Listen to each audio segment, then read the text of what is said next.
Ici, nous sommes à Roubiac. Le constat est le suivant, rien n'a été fait ici, d'ailleurs comme d'autres endroits dans la commune.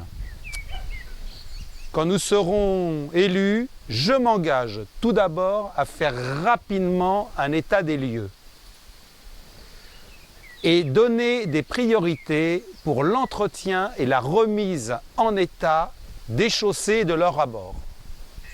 Ensuite, un calendrier d'intervention pluriannuel sera établi et communiqué aux contribuables de façon à rendre compte de l'exécution ou pas des travaux programmés et d'expliquer surtout pourquoi ça a pu être réalisé ou pourquoi ça a pris du retard.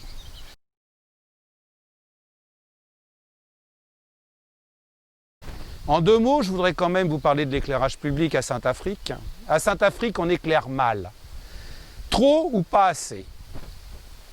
La mise en place d'un fichier patrimonial de l'éclairage nous permettra d'avoir un calendrier pour nos interventions. Nous lancerons un grand programme de réfection d'éclairage public par village et par quartier. Nous devons éclairer bien et à moindre coût.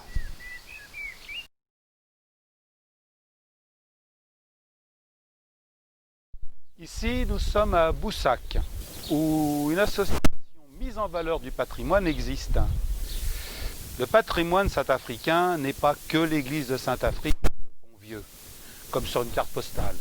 C'est aussi la maison de la mémoire, les églises, les calvaires, les lavoirs de nos villages, sans oublier la voie verte et les chemins communaux. Pour le patrimoine bâti, dans un premier temps, il va falloir qu'on gère les urgences. C'est vrai que quelques tuiles, pour ne pas dire beaucoup, ou quelques ardoises manquent à nos édifices religieux. Dans un deuxième temps, il va falloir mettre en valeur nos lavoirs, calvaires, dolmens, et de ce fait, il faudra déjà les rendre accessibles et visibles, ce qui va nous permettre de déposer un diagnostic.